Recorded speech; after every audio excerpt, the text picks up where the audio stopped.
வணக்கம் நண்பர்களே. UPSC civil services எக்ஸாமுக்கு ப்ரிப்பேர் பண்ணக்கூடிய நிறைய கேண்டிடேட்ஸ் ரெகுலராக சொல்லக்கூடிய ஒரு கம்ப்ளைண்ட், அவங்களுக்குள்ள ஃபீல் பண்ணக்கூடிய ஒரு வீக்னஸ் என்னன்னு பார்த்தீங்கன்னா, நான் படிக்கிறேன், நல்லா தான் எஃபர்ட் போடுறேன், ஆனாலும் என்னால் ப்ராப்பராக அந்த நாலேஜை எடுக்க முடியல, படிக்கிறது மைண்டில் நிற்க மாட்டுது.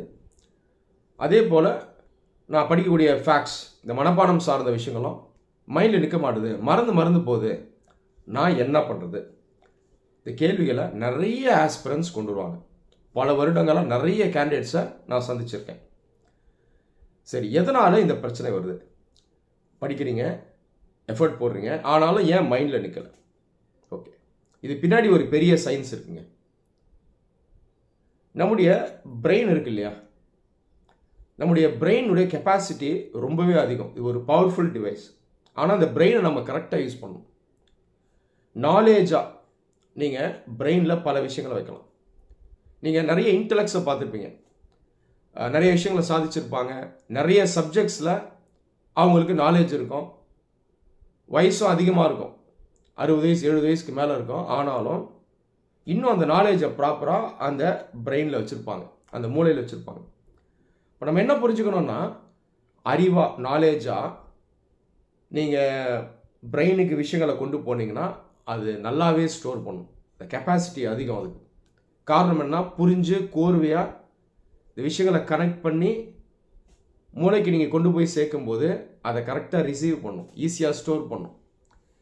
இதுவே வெறும் மனப்பாடமாக, ரேண்டம் ஃபேக்ட்ஸாக, டேட்டாவாக, இன்ஃபர்மேஷனாக நீங்கள் மூளைக்கு விஷயங்களை கொண்டு போகிறீங்க அப்படின்னா அதால் வைக்க முடியாது, மறந்துடும். புரியுதா? ஸோ நம்ம பிரெயின் எப்படி ஒர்க் ஆகுது அப்படிங்கிறத நம்ம புரிஞ்சுக்கலாம். ஒரு சிம்பிள் எக்ஸாம்பிள் சொல்கிறேன் கேளுங்க.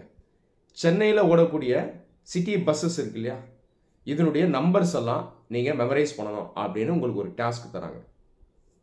Broadway to Tambaram, Poonamallee to Broadway, Adyar to Perambur, example சொல்கிறேன். இந்த மாதிரி நம்பர்ஸ் எல்லாம் நீங்கள் மனப்பாடம் பண்ணுங்கள். எல்லாத்தையும் நீங்கள் மனப்பாடம் பண்ணி ஆகணும். நீங்கள் எப்படி மனப்பாடம் பண்ணுவீங்க? நீங்கள் சொல்லுங்கள் பார்ப்போம். நம்பரை வச்சு மனப்பாடம் பண்ணுறீங்கன்னு வைங்களேன். அடுத்தது அல்ஃபபெட்டிக்கல் ஆர்டர் வச்சு மனப்பாடம் பண்ணுறீங்க. 1A 1B 3D 3C 3E 5E இந்த மாதிரி மனப்பாடம் பண்ணிங்கன்னா மைண்டில் நிற்காது, மறந்துடும். அப்போ என்ன பண்ணணும்? ஃபஸ்ட்டு நாலேஜாக மைண்டு கொண்டு போய் சேர்க்கணும், கான்செப்டாக கொண்டு போகணும். கான்செப்ட்னா கருத்தை வச்சு கொண்டு போகணும். எப்படி கொண்டு போகலாம்? பஸ் ரூட்ஸை ஜோன்ஸாக டிவைட் பண்ணிக்கலாமா? சவுத், நார்த், ஈஸ்ட், வெஸ்ட் அப்படின்னு பண்ணலாமா? அதில் ஒரு கான்செப்ட் கிடச்சிச்சா? அதை தாண்டி ஸ்டார்ட் பாயிண்ட் டெஸ்டினேஷன் அப்படி வச்சுக்கலாமா? Broadway to different places, Tambaram to different places. Broadway பார்த்தீங்கன்னா எக்ஸ்ட்ரீம் நார்த்தில் இருக்குது, சிட்டிக்குள்ளே, மெயின் சிட்டிக்குள்ளே எக்ஸ்ட்ரீம் சவுத்தில் தாம்பரம் இருக்குது. இந்த மாதிரி கான்செப்ட் வச்சுக்கிட்டிங்கன்னா ஈஸியாக மனப்பாடம் பண்ணலாம் இல்லையா? அப்போது நீங்கள் எப்படி படிக்கணும் அப்படின்னு பார்த்தீங்கன்னா, முதல்ல நீங்கள் நாலேஜுக்கு போகணும். நாலேஜ் தான் முக்கியம். புரிஞ்சுக்கிறது தான் நாலேஜ், அண்டர்ஸ்டாண்டிங் தான் நாலேஜ். அந்த நாலேஜுக்குள்ளே பார்த்தீங்கன்னா நிறைய ஃபேக்ட்ஸ் வரும். ஃபேக்ட்ஸ் அப்படின்றது வேற ஒன்றும் இல்லை, something that is verified to be true. இதுதான் ஃபேக்ட், ரைட்டுங்களா? அப்போ ஓவரால் நாலேஜ்குள்ளே தான் நிறைய ஃபேக்ட்ஸ் இருக்குது. அந்த ஃப்ரேம் ஒர்க்கு தான் நீங்கள் முதல்ல மூளைக்கு கொண்டு போய் சேர்க்கணும், ரைட்டா? எப்பயுமே இந்த ஒரு பேட்டர்ன் இதை மைண்டில் வைங்க. இது ஒரு மைண்ட் மேப்பாக வச்சு இதன்படி படிங்க.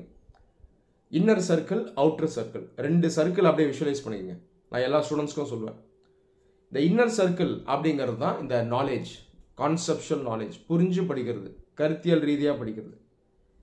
எந்த சப்ஜெக்டில் எந்த டாபிக் படித்தாலும் முதல்ல நீங்கள் புரிஞ்சுக்கணும், அண்டர்ஸ்டாண்ட் பண்ணிடணும். அதோடு சேர்ந்து இந்த மெமரைஸ் பண்ணுற விஷயங்கள் இருக்குது பாருங்கள், மனப்பாடம் ரீதியான விஷயங்கள், facts, figures, data, information, years, இதெல்லாம் மனப்பாடம் பண்ணணும். இந்த இன்னர் சர்க்கிள் இருக்குல்ல, கான்செப்ஷுவல் நாலேஜ், அது ஒரு மேக்னெட் மாதிரி. அது இருந்துச்சுன்னா நீங்கள் ஈஸியாக அயன் ஃபைலிங்ஸை அப்படியே எடுத்துடலாம் இல்லையா? ஆனால் உங்கள் கையில் இந்த மேக்னெட்டே இல்லை, வெறும் அயன் ஃபைலிங்ஸ் தான் இருக்குது அப்படின்னா உங்களுக்கு யூஸ் இருக்காது இல்லையா? அப்போ இந்த மனப்பாடம்ன்றது ஒரு அயன் ஃபைலிங் மாதிரி. அயன் ஃபைலிங் பார்த்துருப்பீங்க இல்லையா? பிட்ஸ் அண்ட் பீசஸாக இருக்கும். அதை மட்டும் வச்சு நமக்கு பிரயோஜனம் இல்லை, நமக்கு மேக்னெட் தான் தேவை. அப்போ முதல்ல மேக்னெட்டுக்கு போங்க. மேக்னெட்டு தான் நாலேஜ், கான்செப்ஷுவல் நாலேஜ், ரைட்டா? மனப்பாடம் செய்யணும், வேண்டான்னு சொல்ல. யூபிஎஸ்சி சிலபஸில் இருக்க நிறைய சப்ஜெக்ட்ஸ்க்கு மனப்பாடம் தேவை. ஹிஸ்ட்ரி மாதிரி சப்ஜெக்ட்ஸ்க்கெல்லாம் கொஞ்சம் மனப்பாடம் அதிகமாகவே தேவை. ஆனால் மனப்பாடத்தையே நீங்கள் எப்படி பண்ணணும், முதல்ல இந்த கான்செப்ஷுவல் நாலேஜுக்கு போயிடணும்.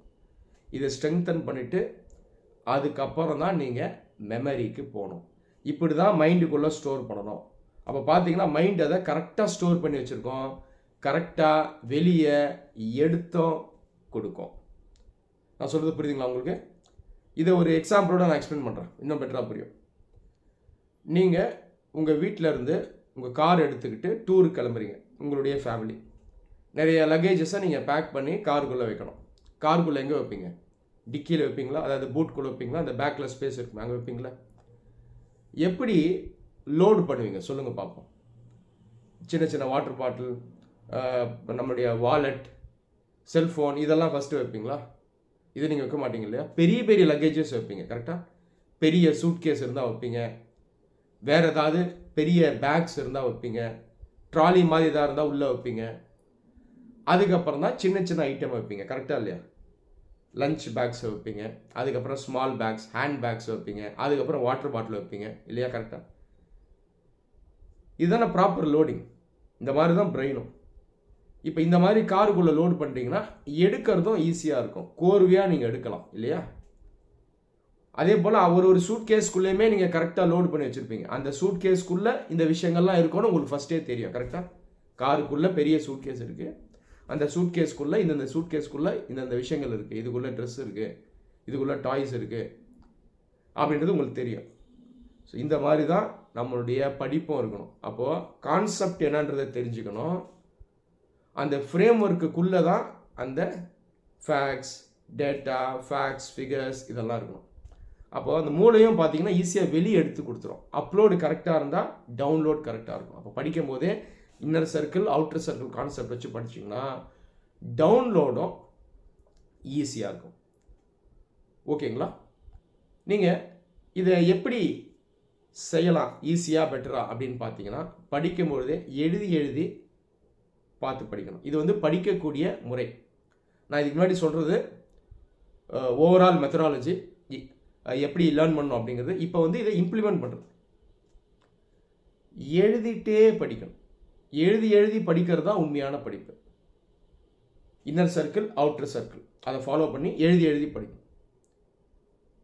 புக்கை ஓப்பன் பண்ணி ஃப்ரீ மைண்டோட, ஓப்பன் மைண்டோட, எதையும் யோசிக்காமல் உலகத்தை மறந்து முழு கவனத்தோட படிக்கணும். புரிஞ்சுக்கிட்டது சின்ன சின்ன பாயிண்ட்ஸாக எழுதணும். அதோடு சேர்ந்து மெமரியில் வர இந்த ஃபேக்ட்ஸ், ஃபிகர்ஸ், டேட்டா இதையும் நோட் பண்ணணும். இது வந்து பார்த்தீங்கன்னா வெரி பவர்ஃபுல் ப்ராக்டிஸ். இதை நான் எப்பயுமே பண்ண சொல்லுவேன். நிறைய ஸ்டூடெண்ட்ஸ் கேட்பாங்க, இதில் நேரம் ஆகுமே. நேரம்லாம் ஆகாது. புக்கில் இருக்கிறது அப்படியே ஃபோட்டோ காப்பி பண்ணுற மாதிரி எழுத சொல்ல, புக்கை ஓப்பன் பண்ணி படித்து புரிஞ்சுக்கிட்டு சின்ன சின்ன பாயிண்ட்ஸாக எழுதணும். பேனா எடுத்து பேப்பர் எடுத்து எழுதணும். அதுக்கப்புறம் அந்த பேப்பரை குப்பையில் கூட போடலாம். ஆனால் இந்த மாதிரி செய்யும் போது வேலை நடந்திருக்கும். வேலை நடக்கிறத உங்கள் கண்ணால் பார்க்க முடியாது, இன்விசிபிளாக இருக்கும். மைண்டு நாலேஜ்குள்ளே போகுது, அதை நான் கண்ணில் பார்க்க முடியாது, ஆனால் வேலை நடந்திருக்கும். இதுதான் கரெக்டான படிப்பு. ரைட்டுங்களா? ஸோ இதை நீங்கள் வந்து ஃபாலோ பண்ணணும். உதாரணத்துக்கு இன்றைக்கி இந்தியன் எக்கனாமி நீங்கள் லேர்ன் பண்ண ஆரம்பிக்கிறீங்கன்னு வைங்களேன். ஃபஸ்ட்டு டாபிக் வந்து பேசிக் ஃபீச்சர்ஸ் ஆஃப் இந்தியன் எக்கனாமி. அப்போ புக்கை ஓப்பன் பண்ணி பேனா பேப்பர் எடுத்து புரிஞ்சுக்கிட்டது சிம்பிள் ஆன பாயிண்ட்ஸாக இருக்கணும். இந்தியன் எக்கனாமி இன்ஹெரிட்டட் த பிரிட்டிஷ் லெகசி. புரிஞ்சுக்கணும். 1947 ஃப்ரீடம் கிடைக்குது. அது முன்னாடி பிரிட்டிஷ் இருந்தாங்க. அவங்க இந்தியா விட்டு வெளியே போனாலும் அவங்க விட்டுட்டு போன அந்த பொருளாதார கட்டமைப்பை நாம் எடுத்துக்கிட்டோம். பிரிட்டிஷ் லெகசி எழுதணும். Indian economy inherited British legacy. அங்கேயே புரிஞ்சுக்கணும். அதை அப்படியே மைண்டில் ஏற்றணும். ஓகே, அவன் விட்டுட்டு போயிட்டான், அந்த கட்டமைப்பை நம்ம எடுத்துட்டோம் போல இருக்கு. அப்போ நிறைய பிரச்சனைகளே விட்டுட்டு போயிருக்காங்க. இந்தியன் எக்கனாமி கண்டிப்பாக வீக்காக தான் இருந்திருக்கும், பாவர்ட்டி இருந்திருக்கும். ஓகே, அதுக்கப்புறம் இந்தியாவுக்குள்ளே இருக்கக்கூடிய பாலிசி மேக்கர்ஸ், பொலிட்டீஷியன்ஸ், லீடர்ஸ் இவங்கெல்லாம் நிறைய மாற்றத்தை கொண்டு வந்திருப்பாங்க. ஓகே, புரியுது. அது என்னங்கிறது அடுத்தடுத்து படிக்கலாம். இந்த மாதிரி புரிஞ்சுக்கணும். சின்ன சின்ன பாயிண்ட் எழுதுனா போதும். அதுக்கப்புறம் மேற்கொண்டு படிங்க. இந்தியா எஸ்டாப்ளிஷ்ட் எ மிக்ஸ்டு எக்கனாமி. மிக்ஸ்டு எக்கனாமின்றது கலவை பொருளாதாரம். இது ரெண்டு ஃபிலாசபியை மிக்ஸ் பண்ணது. ஒன்று கேபிட்டலிசம், இன்னொன்று சோஷியலிசம். அதனுடைய ரிசல்ட் தான் மிக்ஸ்ட் எக்கனாமி. மிக்ஸ்ட் எக்கனாமியில் பப்ளிக் செக்டரும் இருக்கும், ப்ரைவேட் செக்டரும் இருக்கும். அப்போ எழுதணும் mixed economy equal to public plus private sector, socialism plus capitalism. ஆமாம், கரெக்டு தானே? பேங்க் பாருங்கள், ப்ரைவேட் பேங்க் இருக்குது, பப்ளிக் செக்டர் பேங்க் இருக்குது. ஆமாம், கரெக்டு தான். ஸ்டேட் பேங்க் ஆஃப் இந்தியா இருக்குது, சிட்டி பேங்க் இருக்குது, ஆக்சிஸ் பேங்க் இருக்குது. ஆமாம், கரெக்டு தான். அதுதான் mixed economy. Oil sector, Bharat petroleum இருக்குது, இந்துஸ்தான் பெட்ரோலியம் இருக்குது, இதெல்லாம் பப்ளிக் செக்டர். இன்னொரு பக்கம் பாருங்கள், ரிலையன்ஸ் இருக்குது, அதுலேயும் நான் போய் பெட்ரோல் போடுறேன், ஷெல்லில் போய் பெட்ரோல் போடுறேன். இதுதான் மிக்ஸ்ட் எக்கனாமி. கரெக்டு தான். இப்போ ரெண்டு பேருக்கும் வாய்ப்பு தராங்க. கரெக்ட். அப்போ தான் காம்படிஷன் இருக்கும். ரெண்டு பேரும் போட்டி போட்டுக்கிட்டு பெஸ்ட் குவாலிட்டியில் கூட்ஸ் அண்ட் சர்வீஸாக மக்களுக்கு கொடுப்பாங்க. மக்களுக்கும் நல்லது. ஓ, கரெக்டு தான். இந்த மாதிரி புரிஞ்சு படிக்கணும். அடுத்த point, lack of investment, lack of infrastructure. முதலீடு கம்மியாக இருக்குது. ஆமாம், உண்மை தானே? உதாரணத்துக்கு நீங்கள் அக்ரிகல்ச்சர், வேளாண்மையில் பார்த்தீங்கன்னா முதலீடு கம்மியாக இருக்குது. அங்கே உட்கட்டமைப்பு அந்த அளவுக்கு இல்லை. ஓகே, அப்போ ஃப்யூச்சரில் இன்ஃப்ராஸ்ட்ரக்சரை பெட்டர் ஆக்கணும். ஓகே, அதுக்கப்புறம் இன்வெஸ்ட்மெண்ட்டை கொண்டு வரணும். அடுத்த point, lack of human capital. Human கேபிட்டல்ன்றது மனித வளம். மனித வளத்தில் என்னெல்லாம் வரும்? நாலேஜ், எஜுகேஷன், ஸ்கில், இதெல்லாம் வரும். ஆமாம், இந்தியாவில் மனித வளம் கொஞ்சம் குறைவாக தான் இருக்குது. ஆனால் அந்தளவுக்கு ஸ்ட்ராங்காக இல்லை. அமெரிக்கா போன்ற மேற்கத்திய வளர்ந்த நாடுகளுக்கு ஈக்குவலாக இங்கே இல்லை. அப்போ நம்ம ஹியூமன் கேபிட்டலை டெவலப் பண்ணணும். கரெக்டு தான். அதனால தான் கவர்மெண்ட் வந்து எஜுகேஷனுக்கு முக்கியத்துவம் கொடுக்குது. ஓ, இந்த பாதையை நம்ம கடந்து வந்திருக்கோங்க, அதான் நான் பாடமாக படிக்கிறேன். அதுக்கப்புறம் 1951 இந்த காலகட்டத்தில் 5 இயர் பிளான் ஆரம்பிக்குது, திட்டங்கள் ஆரம்பிக்கப்படுகிறது. அப்போ எழுதணும் 5 இயர் பிளான். அந்த நேரத்தில் ஹெவி இண்டஸ்ட்ரிக்கு இம்பார்ட்டன்ஸ் கொடுக்கப்படுது. Heavy industry, iron and steel, coal, இதுக்கெல்லாம் முக்கியத்துவம் தரோம். ஓகே, நான் எழுதணும். காரணம் என்ன? Self reliance. எழுதுங்க, self reliance concept, self reliance. அப்போ பாருங்க, மெயினாக நான் இன்னர் சர்க்கிள்லே தான் இருக்கேன், அதோட சேர்த்து அவுட்டர் சர்க்கிள் எடுக்கிறேன். கரெக்டா? செல்ஃப் ரிலையன்ஸுங்கிறது கான்செப்ட், சுயசார்பு 1950ங்கிறது அவுட்டர் சர்க்கிள்.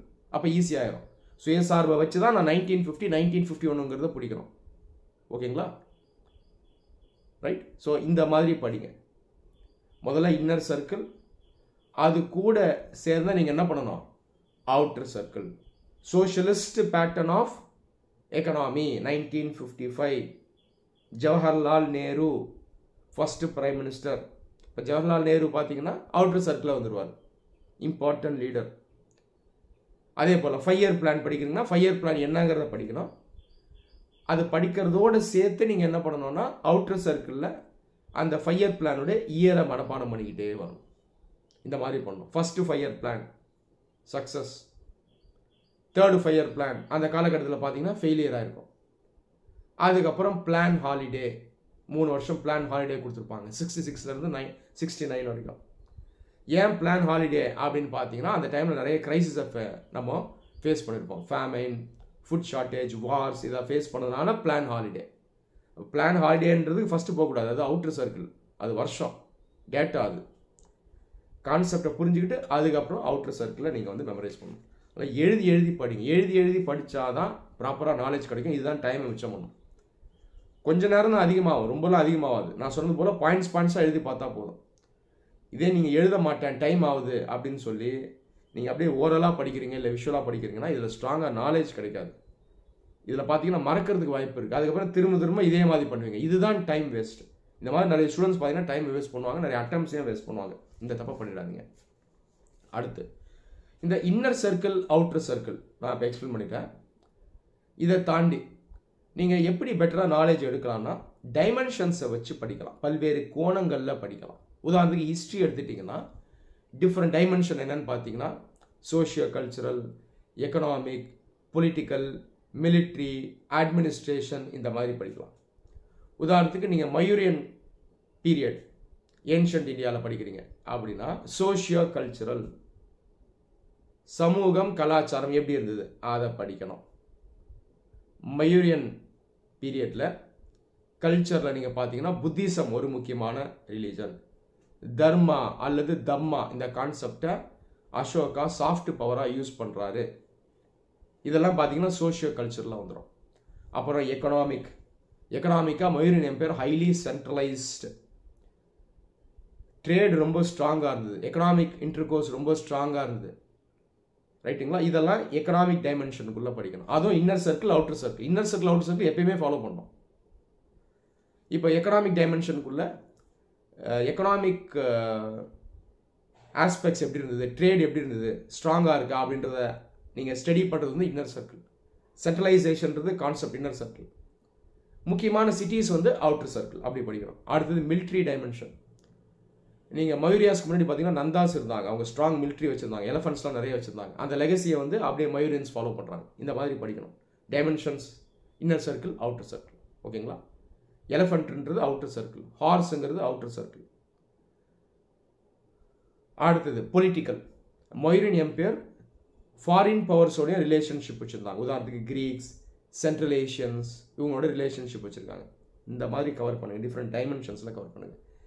ஜியோகிரஃபி பொறுத்த வரைக்கும் டயக்ராம்ஸ் வரைங்க, மேப் வரைங்க, மேப் டயக்ராம் வரைஞ்சி அதில் பிளாட் பண்ணுங்கள். இதன் மூலமாக நீங்கள் பெட்டராக நாலேஜையும் மெமரியும் ரீட்டைன் பண்ணலாம். உதாரணத்துக்கு ஜியோகிரஃபியில் பிளேட் டெக்டானிக்ஸ் நான் படிக்கிறேன் அப்படின்னா டயக்ராம் வரைஞ்சிடணும், சிம்பிள் டயக்ராம் வரையணும். சர்க்கம் பசிபிக் ரிங் ஆஃப் ஃபயர், இங்கே பார்த்தீங்கன்னா நிறைய வால்கனோஸ் இருக்கும்.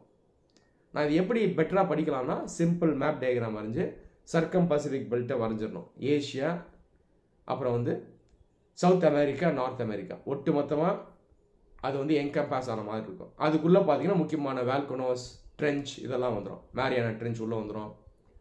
அது இல்லாமல் மவுண்ட் ஃபியூஜி, செயின்ட் ஹெலன்ஸ், பினோட்டோபோ இதெல்லாம் உள்ளே வந்துடும்.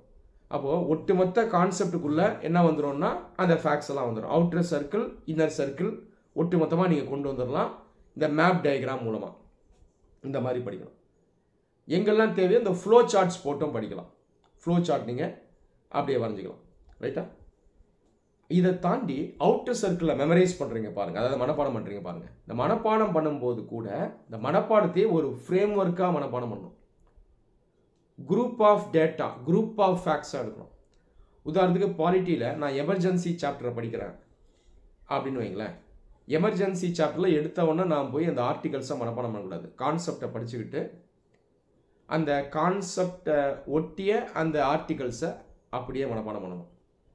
பிரசிடென்ட் ரூலோட சார்ந்த 3 ஆர்டிகல் இருக்குது. இங்கேயும் என்ன பண்ணணும்னா கான்செப்டை புரிஞ்சுக்கணும். அந்த கான்செப்டை வச்சு ஃப்ரேம் ஒர்க் உருவாக்கி இந்த ஃப்ரேம் ஒர்க்குள்ளே பார்த்தீங்கன்னா அந்த மெமரியை கொண்டு போயிடணும். இதில் 3 ஆர்டிகல் வரும். ஆர்டிகல் 355, 356, 365. 355ங்கிறது பேசிக்கான ஆர்டிகல். இந்தியாவில் இருக்கக்கூடிய different states they should be run in accordance with the constitution. இது வந்து 355. இதை வந்து சென்டர் என்ஷூர் பண்ணணும். அடுத்தது 356, 365. இது ரெண்டும் வந்து regarding implementation of the president rule. President rule அப்படின்ற ஒரு கான்செப்ட் வச்சு ஃப்ரேம் ஒர்க் உருவாக்கினீங்கன்னா அதுக்குள்ளே அந்த ஆர்டிகல்ஸ் வந்து ஆட்டோமேட்டிக்காக வந்துடும். அப்போ வந்து படிக்கிறது ஈஸியாகிடும், அந்த மன உளைச்சல் நமக்கு இருக்காது. அதை தாண்டி அங்கங்கே நீங்கள் கொஞ்சம் ஷார்ட்கட்ஸை யூஸ் பண்ணி மெமரைஸ் பண்ணலாம். உதாரணத்துக்கு இன்டர்நேஷ்னல் ரிலேஷன்ஸில் G4னு ஒரு குரூப்பிங் இருக்குது. G4 இந்த குரூப்பிங் எதுக்குன்னு பார்த்தீங்கன்னா பெர்மனன்ட் மெம்பர்ஷிப்பை UN செக்யூரிட்டி கவுன்சிலில் டிமாண்ட் பண்ணுற குரூப்பு. இதில் 4 டெமோக்ராட்டிக் கண்ட்ரி இருக்குது. இதை தாண்டி ஷார்ட்கட்ஸை யூஸ் பண்ணலாம். இதுக்கான ஷார்ட்கட் வந்து big J, BIGJ, Brazil, India, Germany, Japan. Big J ஞாபகம் வச்சுட்டிங்கன்னா மறக்காது, எதுவும் மிஸ் ஆகாது. ப்ரிலிம்ஸ் எக்ஸாமில் G4 மெம்பர் யாருன்னு கேட்டால் நீங்கள் கண்டிப்பாக மிஸ் பண்ணாமல் கரெக்டாக ஆன்சர் பண்ணிடலாம். Shanghai cooperation organisation SCO India, Pakistan, China, Iran, Russia எல்லாம் மெம்பர்ஸ். அதை தாண்டி இதில் சென்ட்ரல் ஏஷியன் கண்ட்ரீஸும் மெம்பர்ஸ். 4 சென்ட்ரல் ஏஷியன் கண்ட்ரீஸ் மெம்பர்ஸாக இருக்காங்க. எப்படி இந்த சென்ட்ரல் ஏஷியன் கண்ட்ரீஸை மெமரைஸ் பண்ணலாம்? இதையும் ஷார்ட்கட் வச்சு மெமரைஸ் பண்ணலாம். மொத்தம் 5 சென்ட்ரல் ஏஷியன் கண்ட்ரீஸ் இருக்குது. ஸ்தானில் முடியும். கிர்கிஸ்தான், கசாக்ஸ்தான், உஸ்பெகிஸ்தான், மொத்தம் 5 நாடுகள். இந்த SCOவில் பார்த்தீங்கன்னா 4 சென்ட்ரல் ஏஷியன் கண்ட்ரீஸ் இருக்குது, 1 இல்லை. அப்போ ஈஸியாக எப்படி ஷார்ட்கட் நீங்கள் மெமரைஸ் பண்ணலாம்னா 4 மனப்பாடம் பண்ண வேணாம், மிஸ் ஆகிறத மனப்பாடம் பண்ணால் போதும். டர்க்மெனிஸ்தான் இருக்காது, டர்க் இருக்காது. அப்போ டர்க்குன்றது இல்லாமல் மிச்சம் இருக்க 4 ஸ்தானம் உள்ளே இருக்கும். இந்த மாதிரி மெமரைஸ் பண்ணுங்கள். ரைட்டா? ரெகுலராக ரிவைஸ் பண்ணணும்.